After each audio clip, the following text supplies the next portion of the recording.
Alam ko, napakaraming masarap na putahe nating mga Pinoy. Pero, pag narinig ninyo, adobong pusit, maanghang, nalalasahan yung paminta, iba to, adobong pusit. Kaya ngayon, yan ang ating dadalihin, mag-aadobo tayo ng pusit. Alam niyo, pag bumibili ko ng pusit, ayoko naman yung sobrang lalaki. Gusto ko lang yung ganito, tamtaman laki lang, yan, oh, tulad ng ganyan. Oh. Siguro mga 3 inches lang. Para sa akin, manamis-namis pag yung maliliit na pusit. Of course, iba yung mga pang-ihaw, talagang malalaki yan. Meron din ako, bumibili ko niyan. Pero ngayon, pakikita ko sa inyo, ang adobong pusit ni Mambong na pinatuyuan. Lagyan natin ng konting Sprite para masarap. Manamis-namis imbis na asukal. Yan ang gawin natin. Mainit na kawali. Subukan natin. 2 tablespoon muna. Baka madali. 1, 2, tatlo. Yan. 3 tablespoon. Wala mo masama dyan. 3 tablespoon. Ang aking bawang ay kalahating cup. Half cup sa English. Yan. Medyo padilaan natin ang ating kawali. Mabilis lang ho ito. Adobong pusit. Paborito ito ng mga anak ko. Ayan na. Ganito kabilis to. Ibabrown lang natin to. Siguro, pwede tayo magkwentuhan sa bilis ng ating lulutuin. Pero wag na. Baka sabihin naman, si Mambong, dumaldal na naman. Ayan na. I-brown ang bawang. Ganda ng ating apuyo. Ayan. Oh. Eto na, nagba-brown na agad. 30 seconds lang yata. Ang aking sibuyas ay isang sibuyas, pero para mga 1 cup. At may sumama pang laurel, oh. Ayan, oh, nakiride. Lagay natin. 1 cup na sibuyas.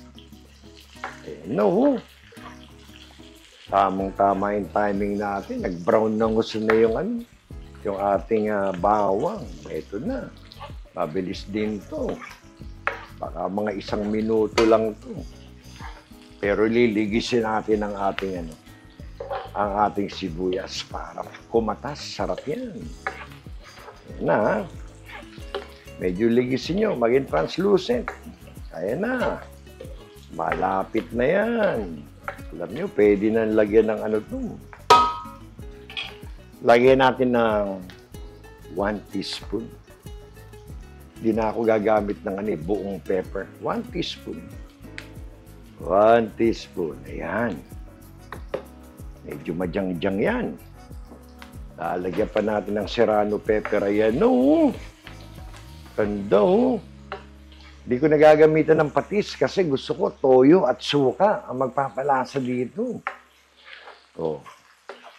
Ayan na, pwede na natin isunod ang ating mahigit ng 1 cup konti ang ating kamatis. Again, 2 piraso na lang yan, kamatis. 2 pirasong plum tomato. Medyo may kalakihan yung mga kamatis ngayon sa pag namimili ko. Siguro, summer kasi, kaya season. Gaganda lang ngayon ng mga gulay. Oh. Again, konting ligis lang muna. Wala munang patis. Pupuruhan natin to sa toyo. Ayan, ha? Pag yung inyong kamatis medyo ligis na at nadudurog na, senyalis na yan. May isusunod na tayo. Ayan na! Malapit ang maligis. By the way, sa aking mga kabayan, dito sa Bay Area, kanina galing ako ng Costco. Nako, sale ang Hex Club. Kaya kung ako sa inyo, nako, ang dami mga iba-ibang klaseng deal. Pag kayo napunta ng Costco, naandun ang mga Hex Club sale. Iba-ibang klaseng deal, iba-ibang klaseng size. Available ngayon. Sunggaban nyo na, mas mura. Ayan na, naliligis na ang ating kamatis. Oh. Konti pa. Yan ang gusto ninyo. Ganyang klaseng gisa. Tignan nyo ang ating kamatis. Ligis na ligis. O, takasan natin ng konti. Dahil may ilalagay na tayo. Ito ay half cup na toyo. Ayan na. Kayo ba'y namumroblema sa tuwing magluluto ng pusit? Nagiging sinigang sa dami ng sabaw. Eto, toyo pa lang to. Eto na agad siya, oh. Pakita ko sa inyo yung estilo. Kasi masarap naman yung pusit. Medyo natutuyo ng konti yung sabaw. Ay, yun parang ano.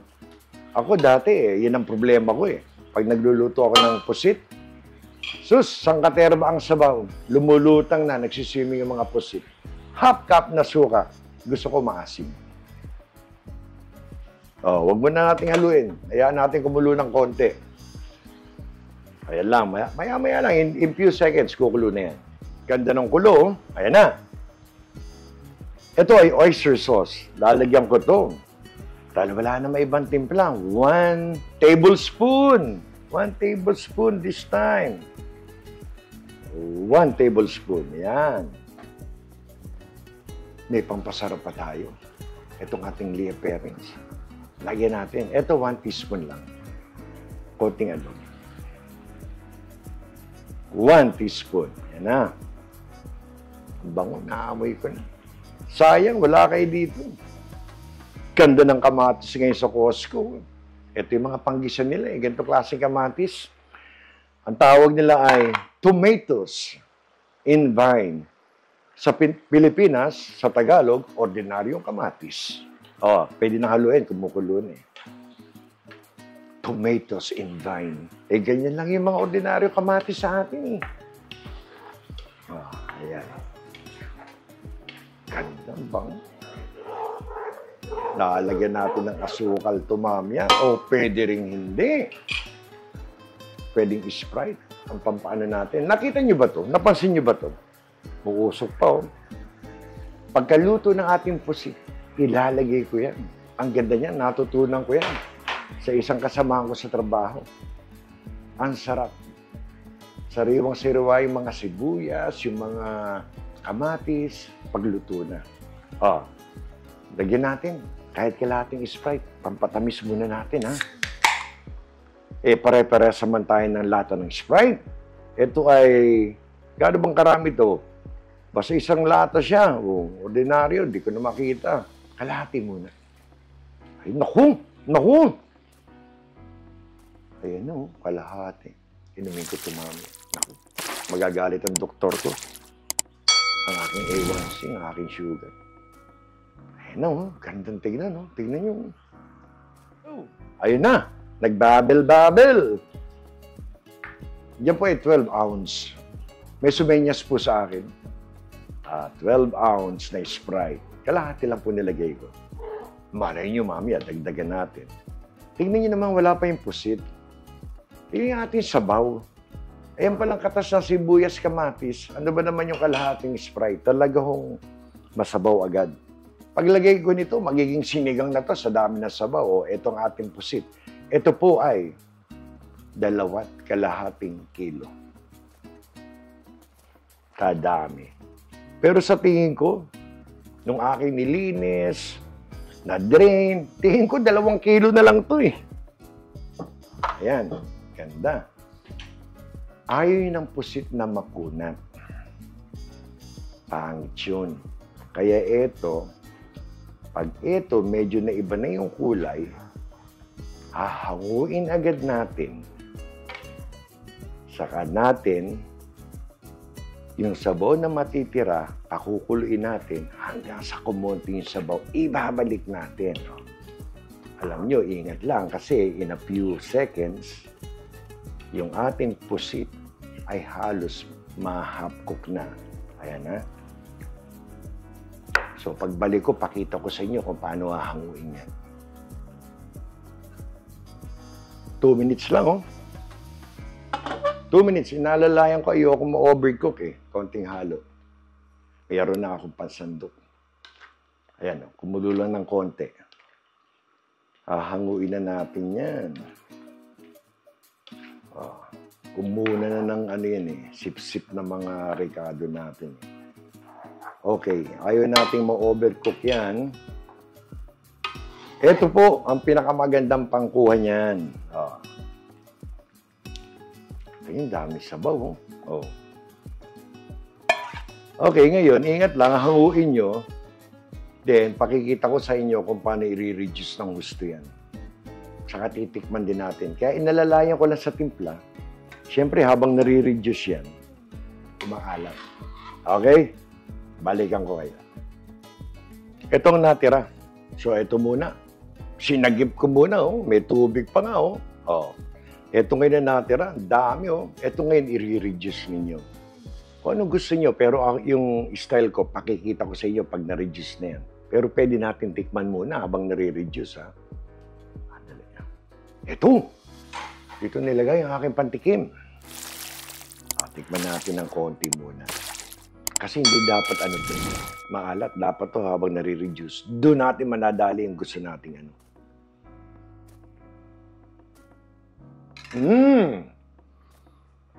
Tamis. Parang okay na yung Sprite na kalahati. Kung gusto niyo matamis pa, pwede niyo lagyan konti asukal o pwede niyo ubusin tong Sprite ninyo. Ako, kalahati lang nilagay ko. Lasa ko na. Okay, i-reduce natin. Pagbalik ko, pagkita ko sa inyo yung estilo ko. 20 minutos. Ayan na.